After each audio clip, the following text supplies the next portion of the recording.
Good evening, and thank you for joining the Voice of Many podcast with your hosts, Yolanda and Vanessa, co host, my sidekick there. So I just want to let you know that the young lady that you see below us, she is no other than Rebecca Heidt. She has worked in the food industry, finance, but Rebecca, she left college to learn hands on all about the workforce. Today, she has her BA in business. She's an artist, author, and entertainer. She also wrote her first book, Acceptance, The Beginning During COVID. And she self published it as well. And now she's working on her second book called Acceptance, The Reality. And she is going to speak with us today, share some information from her book and how she overcame emotional trauma. So, sharing the mic with us, we're going to bring it on with Miss Rebecca. Thank you for joining us. Thank you so much for having me. I am so excited. Well, I tell you, we're excited. We enjoyed the pre-conversation that we've had, the chance to laugh and talk, and that's one of the joys that we have in doing podcast features with outstanding guests like yourself. And um, just to get started here, when we talk about overcoming emotional trauma, what has been the hardest thing that you've ever had to deal with? The hardest thing when it comes to like actual events Mhm. that I've had to deal with is in particular a robbery at gunpoint, and also um, the fallout from that. So there was a situation when I was working that I was robbed at gunpoint. I was the only one in the store when I was working in the restaurant.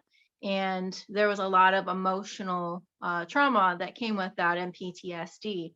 And Mm. I never went to get therapy, even though I was allowed to. It's just, financially, and part of the PTSD was not being able to trust somebody. So I was like, how can I trust a stranger when I just got robbed by a stranger? And it was just like this vicious cycle.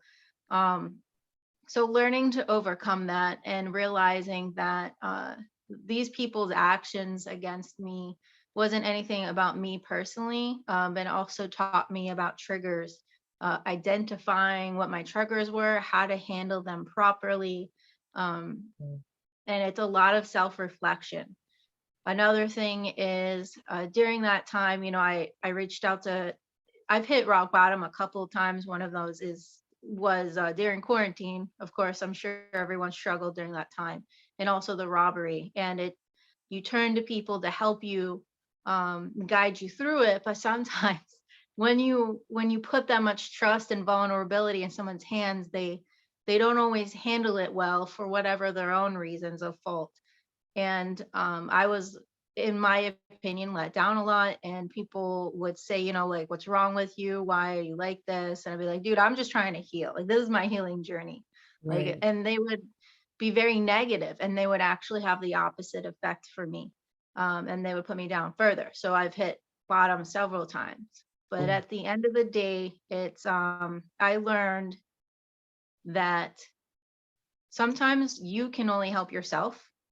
And having real conversations, even if it's not with other people, like, but with yourself. Like, are you gonna be pissed at yourself? No, because it's Right. you trust your mind. It's, I don't want to say talking to yourself, but it's actually writing out, hey, I feel this way. Yeah. um is this validated? What's another way to do it? Create things. Mhm. So I mean, it's been an interesting ride. Life, we weren't put here for an easy ride by any chance. Like, we were put on this earth to learn lessons, and I don't know about you guys, but I'm learning a ton. Oh yeah. Oh yeah. I mean, in the healing process, like you say, it doesn't happen overnight. It doesn't happen in 6 months. It takes a long time. And sometimes, like you say, that little trigger can just pull back all the layers that you had in the healing process. So it really doesn't sometimes take much to set it off. But yeah, Yeah, correct. definitely Yeah. understand. Definitely. So how were you able to get through your worst days, especially after going through something like that and having to go back to work? I'm pretty sure there was a lot of triggers and uncomfortability. How are you able to get through that?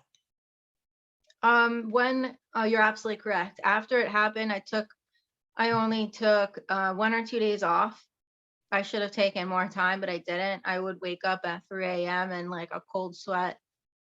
I couldn't sleep. I had bad dreams. It was, Mm. I didn't deal with it very well. Everyone who was trying to help me, like in my personal life, I pushed away. Just because I didn't know how to deal with it. They didn't know how to deal with me. But Mm. it was a very difficult time, especially after the robbery. And for me, like going back to work, like not working wasn't an option for me. Like I just, in my mind, that wasn't even a thing. But I definitely would lose my temper very quickly, because I was triggered all the time for certain things. And I kept calling my boss and I said, these are the things I'm dealing with. And he was really good about working with me and saying, okay, well, you're sort of reacting a little bit. Let's find out why. So he was like, in a way, walking me through it, and also understanding that I was struggling. But it also came down to me writing a lot to myself, like freehand, just getting all my thoughts out.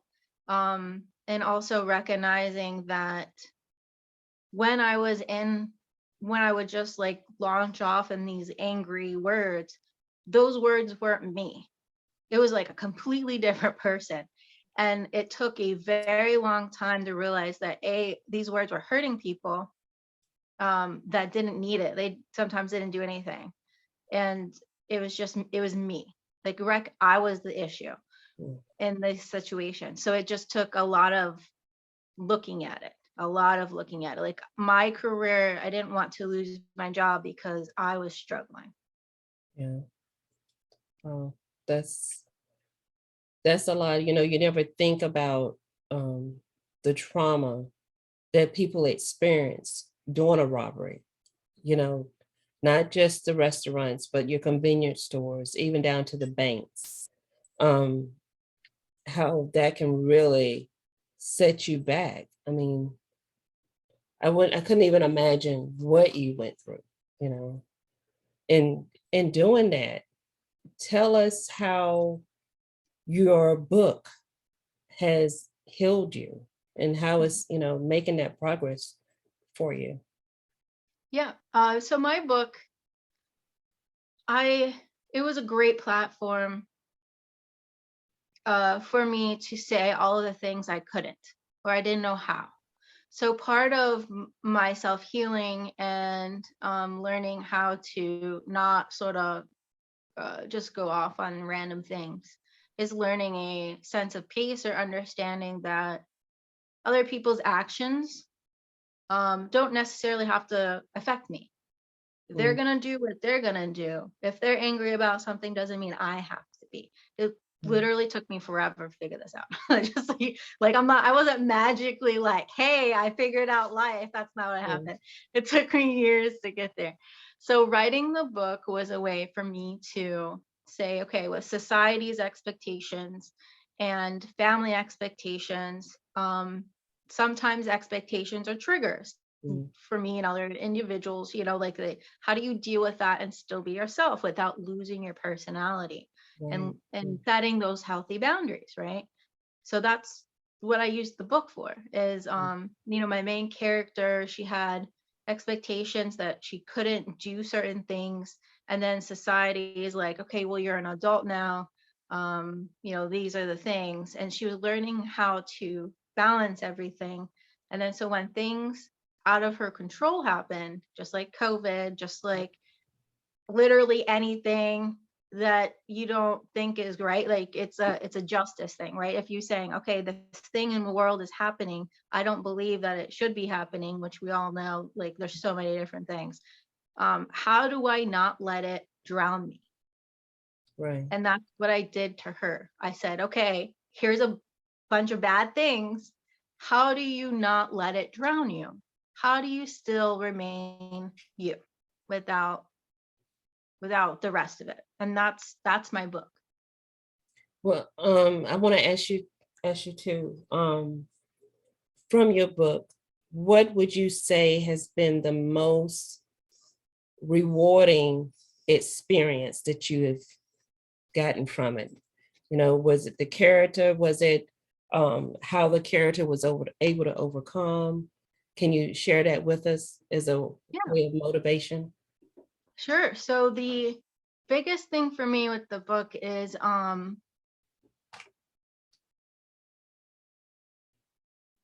teaching myself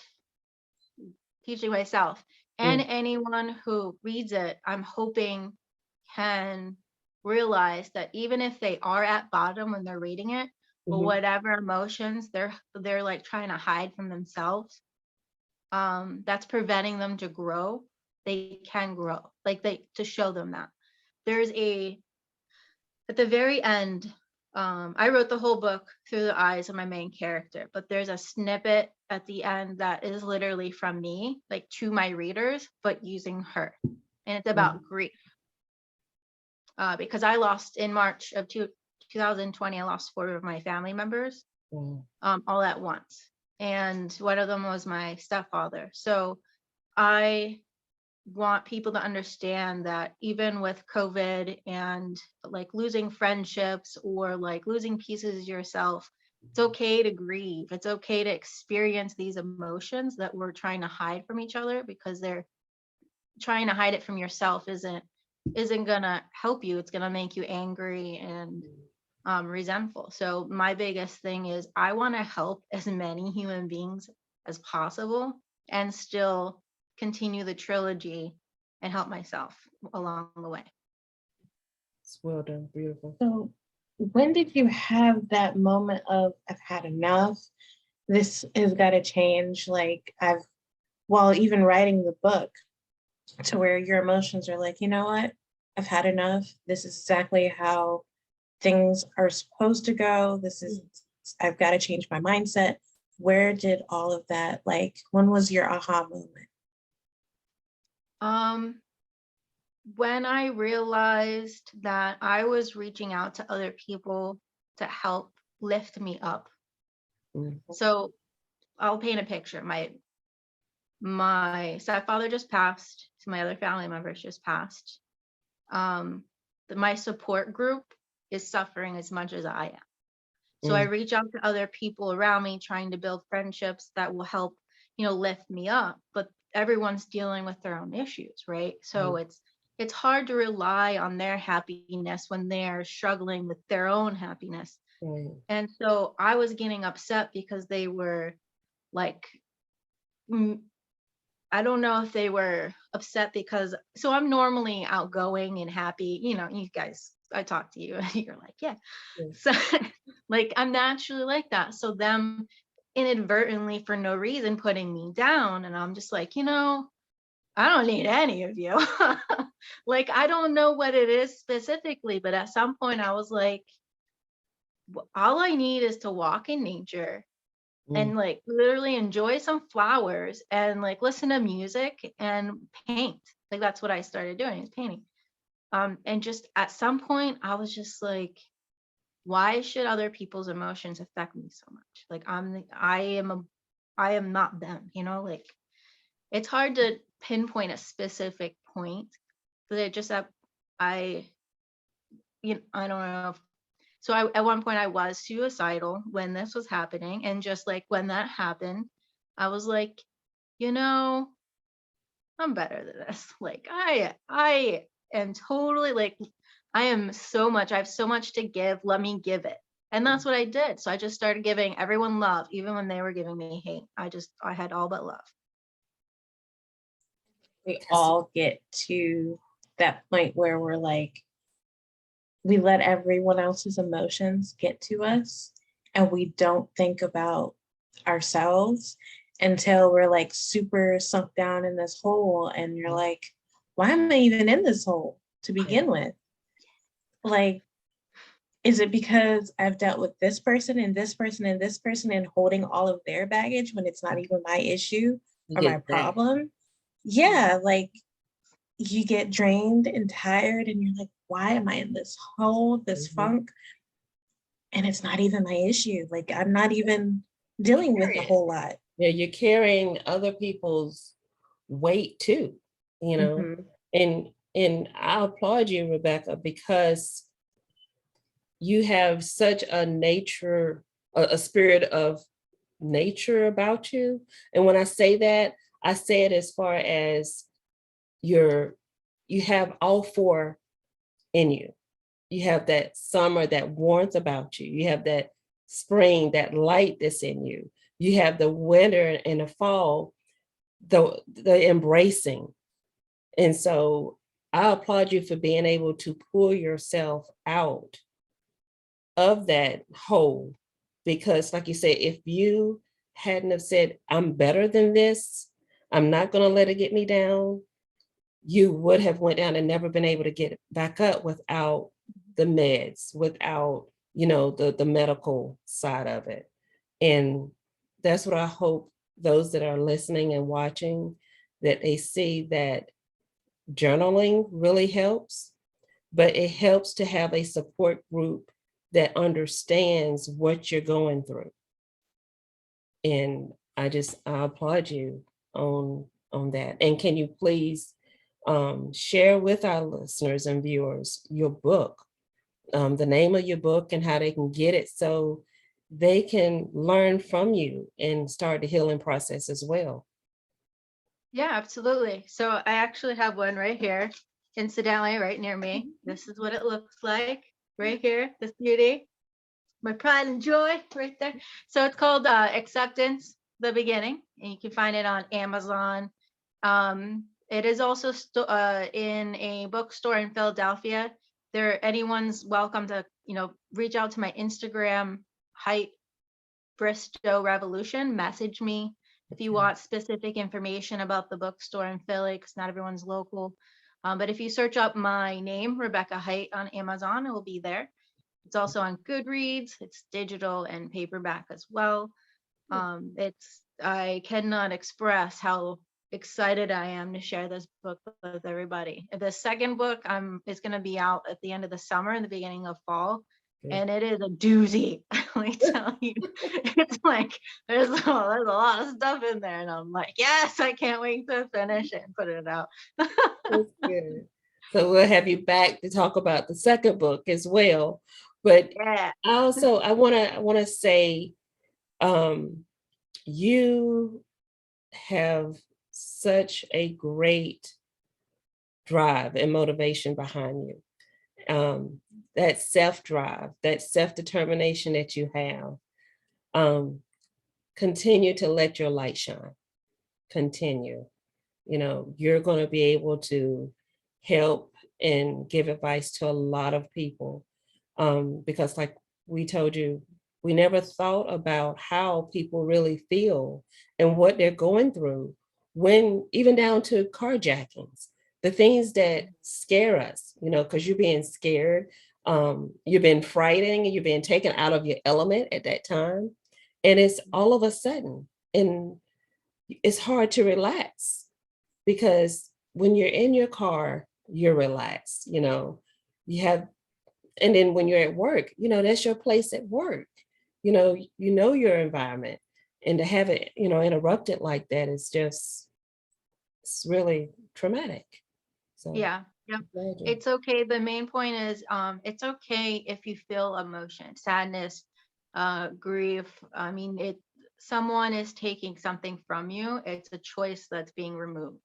Anytime a choice is being removed, it's traumatic in any kind of way, no matter what it is. And it's hard to deal with sometimes. But the main thing is you're allowed to feel your feelings. There's no wrong feeling, as long as you understand, look at it in its face, accept what's going on, and then don't hold on to it. Like, let it go, let it pass. If it comes around, it comes around again. Just don't hold on to it for months and months. Just That's the big thing. Like just like grief or any other emotion, it pops up from memories or triggers. And that's okay. That's all right. Just keep moving forward. You got this. Nice. Well, Rebecca, it's been an honor and a pleasure having you. Thanks. You're welcome. And I hope that all of this helps someone else who's Mhm. going through the same thing or having some trauma that they just might have recently went through or have triggers. I know I myself still have triggers that come up randomly. Even when I think I'm completely healed, it pops right back up and makes you think like, okay, I'm still not 100% healed and I need to go back through the journey and process of healing again. And then there's no shame in that because we all have those problems and issues that we're still learning to grow from. Yes. And I also want to tell our listeners and watchers, please don't forget to follow us on our social media outlets. Please don't forget to hit that like and subscribe button, as we don't want you to miss out on any of our great guests like Rebecca or any of our great topics. And we want to thank you all for tuning in. Good night, everyone.